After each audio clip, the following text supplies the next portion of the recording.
Hey guys, wInevitable here with a little video tutorial for Jaina Proudmoore, WarCraft 3 Ranged Assassin. That's right, she's on the basic course here with her Master Skin, riding Side Saddle.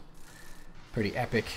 Actually, the Master Skin's great, the basic skin's pretty cool, and then there's the Winter Veil skin as well. We'll show that off in game. She's a lot of fun. Very unique hero, kind of why we waited to do a video guide on her for so long. Of course, another thing to note is my webcam is giving me some weird audio feedback, so I just, said, no, not today, no webcam. So we'll try and get it fixed and get it back for future videos. But yes, on to the heart of the matter. The ranged assassin here, she's very squishy, she has no escape, and so her range is also very short. So you have to be very precise, very careful with her, and have good positioning. That being said, she does have a lot of burst, and is starting to see a little bit more play now.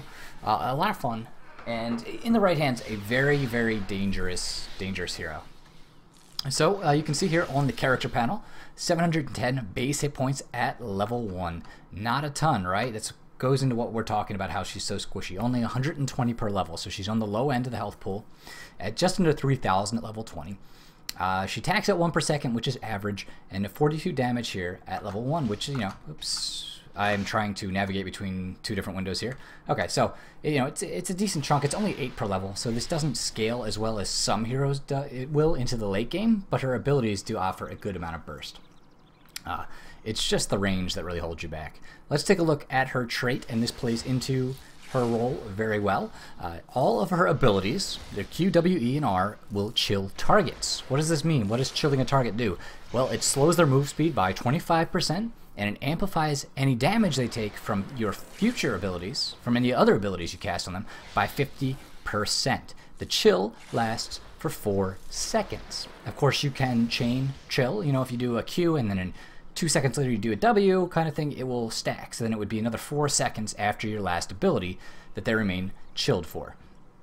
And so, one, you're slowing people, right? Which is really good for chasing and getting kills. And you can also kite pretty well as well.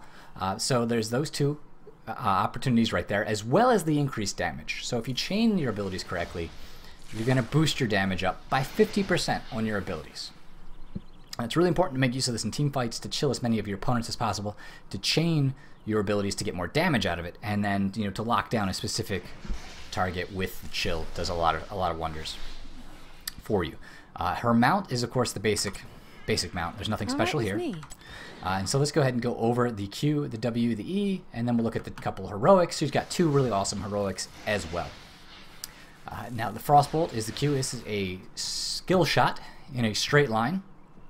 And not like Vala's Hungering Arrow, which will actually chase targets. It just shoots in a line like that. There's no, homing beacon on it. You have to hit people with this. This is the skill shot of the hardest one to hit of her arsenal, I would say, but it's not the worst. It's not the hardest skill shot to hit in the game by any means. It's a mana cost of 30 with a cooldown of 4 seconds. That is super cheap and a super short cooldown.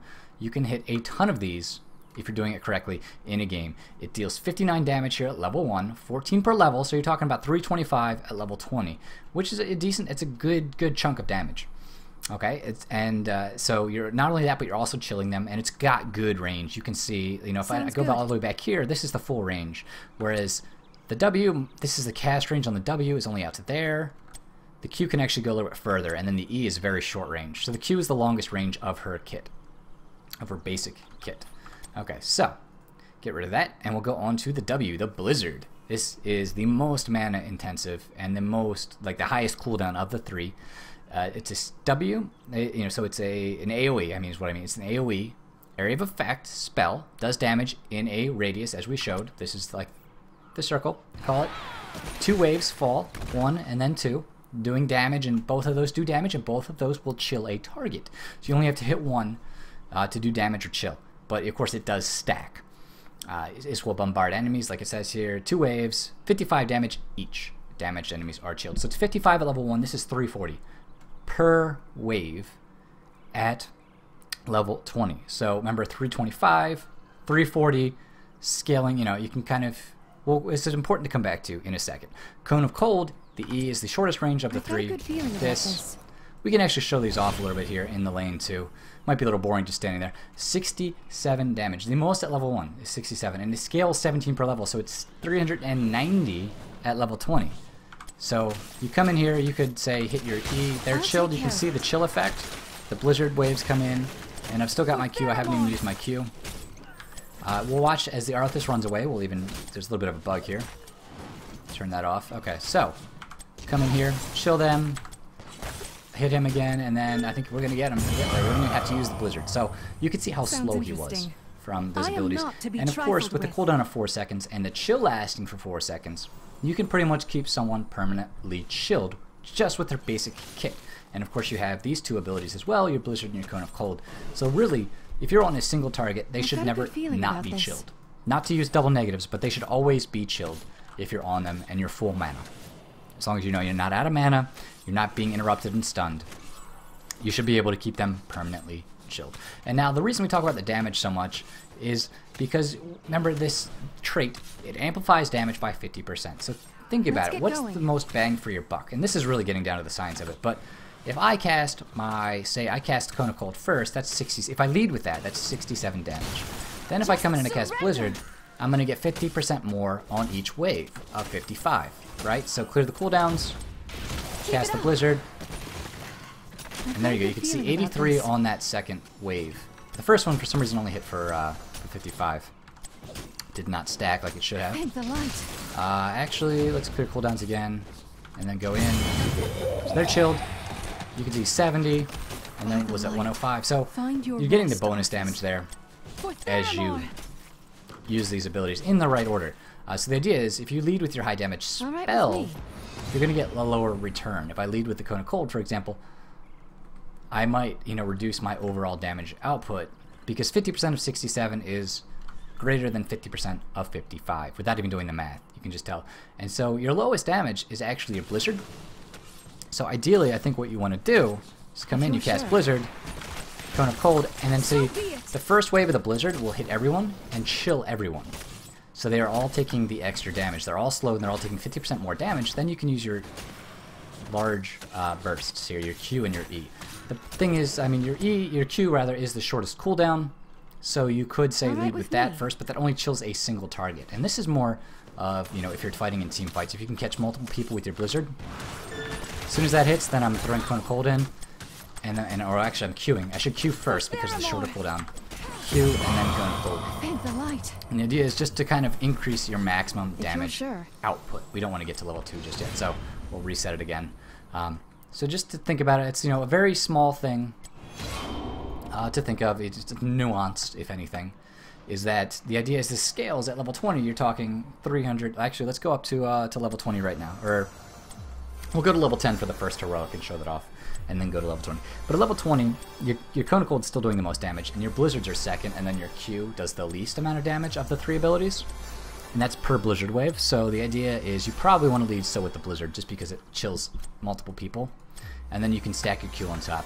Or, ideally you could even come in, if, say, we're at level 20 now, so you can see it's 325, 340, and 390. So, since the Q is the lowest, what I can actually do, if there's somebody on the enemy team out of position, I come in, Q him, and then he's chilled, and then I let the Blizzard hit, and then I want a Cone of Cold right after the Blizzard hits because it chills multiple people. I don't know if that makes sense. I don't want to spend any more time on that really, but the idea is you can increase your damage over the course of a game by little bits and little chunks if you're stacking these in the right way. So you can easily just take a look in the game, see which one's the highest, which one's the lowest, and think about how you want to chain your abilities together. It shouldn't always just be one set order. Okay, so that's the basics. We're at level 20. Let's go through the build here. There's a lot of opportunity, a lot of choices, good choices, and an opportunity to build Jaina in multiple ways, which is really cool. So, if we take a look here, you've got the Winter's Reach has increased the range of the Q. This is actually a large increase. We'll show this off here. This is good for like a poking comp. You can see before, if I stood on this, it was like to about here. It's a little bit farther. It was just, 30%. So it's actually an extra third. I think this was the original range right where my cursor is, and then it's that extra bit. So this is really good for poking in lane early on. If you're kind of on the defensive, maybe you're laning solo against, say, like an Illidan, and you don't want to get too close, and then you have to be careful too with the Blizzard. If you you want to kind of lead people with it so that they cannot escape it. But the range on that, once you take the upgrade, is insane. You can actually outrange, if you time it right, you can outrange a siege tank in siege mode if you just basically wait for him to attack, then you Q him from max range, and then you can escape, and he won't be able to get any damage off on you. So it's really, really cool ability there on level 1. The other ones, though, that you might want to take, the increased chill here, the lingering chill increases the duration from 4 to 6. This makes it very easy to lock someone down. Conjure is the generic talent that we all, we have on multiple heroes across the spectrum. And my favorite is Deep Chill. This increases the slow from 25 to 35. We'll show that off when we come back and look at the second heroic. I like that the most for team fights just because it's going to slow people down even more. And say they have, especially if they have a melee engage comp, it is ridiculous, like the amount of slow that you can get, like on an Illidan or an Arthas Kerrigan kind of stuff. So, level 4, there's really cool choices here. 2 in particular that I go with. Pierce is where your Q will pierce and hit an additional target, similar to Meridan's. Increased radius on the Blizzard increases the radius by 30%. Arcane Intellect, dealing damage to a chilled target, returns mana to Jaina. Basic attacks return 5 mana, abilities return 25. This turns into a sustain, queen, you could say, because you just keep getting mana back, It's even better than Conjurers. I wouldn't, if you take Conjurers for some reason on one, I wouldn't take this because you really don't need both. You could take one or the other. You would never run out of, you'd almost never run out of mana with it. And Envenom is your classic old Envenom, 60-second cooldown, deals damage over 5 seconds, 780 here at level 20. If they have some squishier assassins, people that are going to dive me like an Illidan or a Zeratul, I'm picking Envenom just because they come in. I'm towards the back of my team. The Illidan comes in, he dives me. I'm queuing him, I'm even blizzarding him, and I'm popping that Envenom off. I didn't select Envenom, so I couldn't really show that off. But I would basically unload all my abilities on him, plus the Envenom, and it will melt heroes. And it's kind of like your own self-defense. Because Jaina, remember, there's no vault, there's no dash. She wants, a melee assassin's on you, on your grill, you're in trouble. And so that Envenom helps you there. Snowstorm Radius is great if you don't need the Envenom because you can catch multiple people in team fights. You can see that's the increased radius. It's still not a whole lot, and that's why I think you see a lot of times you'll see Pierce taken. Maybe even the mana, I don't know. I've been experimenting with increased radius right now if I don't take Envenom. Then on level 7, there's some really cool choices. You can see there's a lot of flexibility here on how you build her. You've got doubling the width of the Cone of Cold, so it goes from here to, you imagine, double of that, and it reduces its cooldown per target hit by 0.5. Actually a really cool ability. Increased damage bonus here on Frostbite, and this increases your trait from 50 to 65. An extra 15% damage on your abilities. This isn't your day. This is really good for chaining combos together. Frost Armor is kind of like a block every 8 seconds. You can block the next basic attack, reducing it by 75%. Kind of good against an Illidan, somebody that's going to dive you. Some melee assassins that are getting up on you and giving you trouble. Frost Armor is really good there. And then Ice Lance is another common one.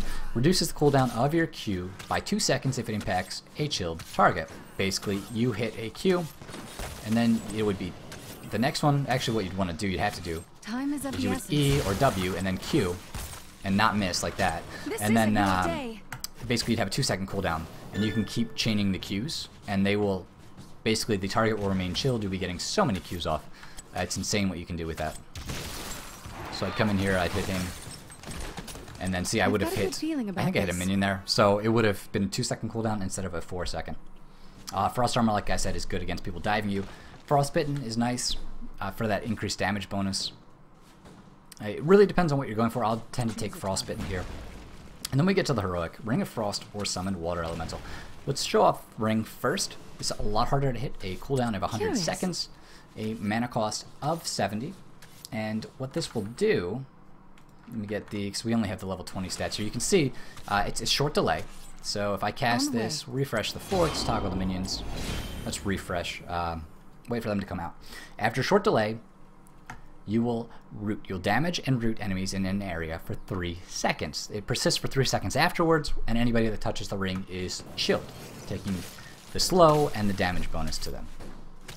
Now it's a short delay, so if I cast it here, it'll actually, he is rooted, you can see he's rooted there. During that time, your team should be able to pretty much kill him.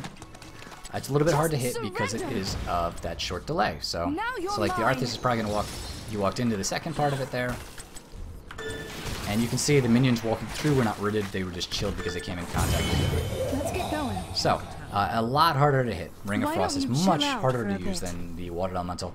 I still love it though for combos. Of course, at level 10 you're only doing 440 damage instead of the 680, but it's still a good chunk of change. If you land that on 2 or 3 heroes in a team fight, and you can wombo something on top like a Ravenous Spirit or a Lightning Breath, something with a lot of AoE damage on top, you will melt the enemy team. So it's really cool for awesome plays. You just don't see it as much because there's that higher skill cap. And it does a little bit less damage than the Water Elemental. So let's reset the level once and level back up to 20. And we'll show off Summon Water Elemental. This is a summon, you know, just like Gargantuan, or it's more similar, I guess, to Ultralisk because you can retarget it. This was the first heroic summon that you could actually retarget. And then they implemented that functionality with the Ultralisk and then with the Rainer's Raiders, the Banshees for Rainer. So, what we do, we'll take the increased slow amount. Go ahead, Snowstorm. It's just Arthas. He's not going to dive us too much, right? And Venom wouldn't be good on him. Frostbitten for that extra damage, and then Water Elemental here. So, we're at level 20. Now, the important thing about Water Elemental, excuse me, got a dog barking in the background.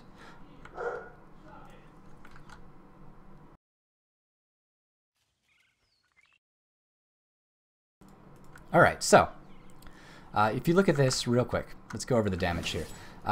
There's 2 segments of damage if you take Water Elemental. There's the initial summon damage. When you summon a Water Elemental at a target location, it deals 205 damage, chilling nearby enemies. So that's like when I cast it. If you watch, Rise, servant of Neptulon! It did some damage in that radius, in the... I can't actually, I guess I have to wait till he dies. It doesn't, you know, an AoE damage, a big chunk of change. At level 10, that is going to be, what did we say, 205, right? No, I think it's 135 at level 10. It's 205 at 20. Okay, and then the Water Elemental will continue attacking afterwards. It's for, you know, 170 damage per attack with a splash damage of 25%. Its attacks will also chill an enemy. And so what you can do is, let's toggle the minions off and then refresh the force, toggle them back on. So we're actually fighting in the middle of the lane this time. You can control it and basically do that with the first R. It does AoE in that area. So we want to hit as many people as we can.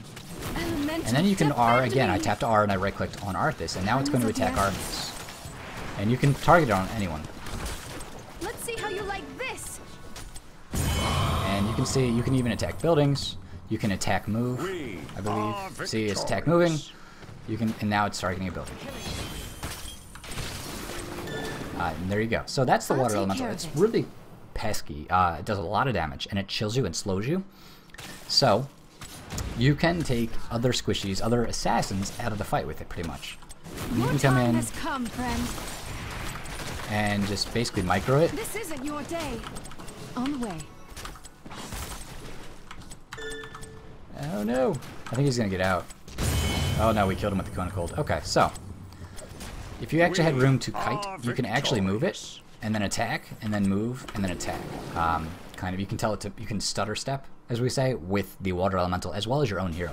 Kind of like a higher level ability or skill to be able to do that. So that's the Water Elemental. It's the easier one to use, and you can even just kind of like an attack dog. You can stick it on a target and it'll go to town. Easier to use, does a lot of damage. Probably, I think it does more damage over time than the the Ring of Frost will. The Ring of Frost is more the wombo combo kind of ability.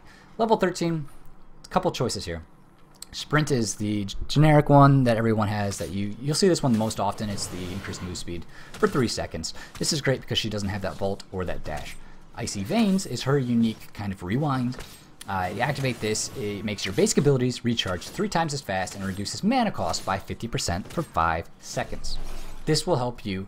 It's not going to get you a second Blizzard, but it will help you get a second Cone of Cold faster and a couple more Frostbolts in. And this is good for pure DPS, a pure DPS build where you just need more damage. Go Icy Veins. The cast range is cool. It's, you know, with the Blizzard cast range being this, you know, it's like out to here. And that's kind of like really helpful with somebody who's so slow. But unfortunately, it doesn't affect any of your other abilities. That's why I'm not generally a fan of it. And then you've got improved Ice Block, which is Ice Block with the ability to chill enemies afterwards. There's a 3-second invulnerability, and when it expires, any enemies near to you are chilled. This is really good against an Illidan as well. We'll talk about like those people that dive you, like dive comps. This can be really good. It could also be good against a Nova. If she tries to burst you, you tap this, you survive the burst, your team can then react, can heal you, can kill the Nova, kind of, and regroup. It's really good for situations like that. Icy Veins is, like I said, the pure DPS, and Sprint's your general go-to, just because it's a disengage that you can save your character quite a few times. But if you need pure damage and you don't need a sprint, I'll generally go with Icy Veins. And like I said, Ice Block in those certain circumstances where someone is going to be like up on your face. So if we show this off, tap it.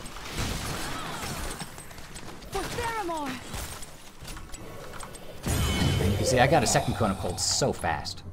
So much faster there. And was able to easily kill him. It's really, like I said, pure DPS, Icy Veins is the way to go. On 16, there are some really cool choices as well. Snow Crash adds a 3rd wave to your Blizzard. Northern Exposure makes anyone hit by the Cone of Cold vulnerable. They take 25% more damage for 2 seconds. Really awesome. Numbing Blast will root enemies hit by the Cone of Cold for 1 second. Another cool ability. And then you've got Icy Barrier.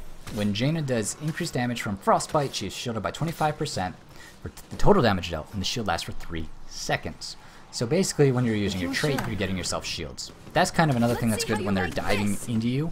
But more often than not, you see Northern Exposure. That's the general one to go, because it just makes the enemies hit by the Cone of Cold vulnerable, which means your team, not just your own damage, but you yourself can actually really knock somebody down. And I'm going to do this without Icy Veins here.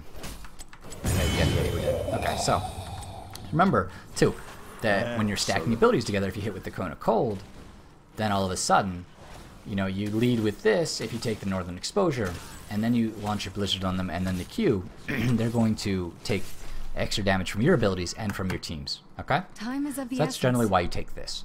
I guess if you're doing some kind of Wombo style, the Numbing Blast might be good, but you almost always see the Northern Exposure taken. Okay, so that's up to level 20. The go-to used to be Wintermute here, because what this will do is cause the Water Elemental to mimic your Q, W, and E for 50% damage, and it increases the cast range of the Water Elemental by 50%. Nexus Frenzy is a new talent added recently with the last patch. Increases attack speed by 20% and range by 20%, and then Bolt of the Storm is your generic bolt. Really useful if you haven't taken Sprint. That's that escape that you need, that mobility that wasn't there before. And then, of course, if you have taken the Ring of Frost, you're going to get the center of the ring will explode after the first ring expires. It's a little bit extra damage, but you generally don't ever take that. You might take Bolt and then come in and Ring of Frost them. I've been experimenting with Nexus Frenzy here for that increased attack speed and range. It's pretty cool. And Wintermute is really awesome. I'd say give them all a shot, but let's get going. I've really been going between these two. Bolt is not bad if you need it, depending on the team comp. And then you've got Wintermute, where it'll actually mimic your abilities. So it's up to you there. I'm still not sure how I feel about Nexus Frenzy, just because she gets so much damage from her abilities, and having that Water Element is good. But then, of course, look, you can see it's 202 damage, and your speed's only 1, so it'd be 1.2 instead of 1. And that's why I think it's probably a good case for this year. Plus, your range is 5.5. So if you take the Nexus Frenzy, it's now 6.6, which means you can outrange a lot of the other heroes in the game, especially if they did take range upgrades as well. And then, of course, that attack speed's a lot better. So more often, I mean, I'm trying this one out. I think this is better, but the like I said, it used to be Wintermute on the level 20.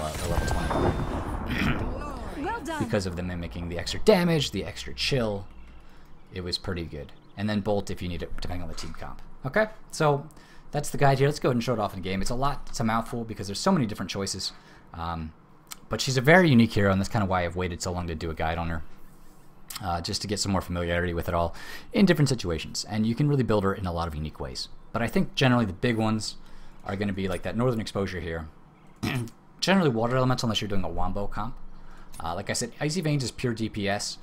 You can use the Ice Block here if you have somebody diving you hard like a Nova or an Illidan, and Sprint in a lot of other cases where you just need a little bit of mobility. I think I like Nexus Frenzy the best here over Wintermute or Bolt.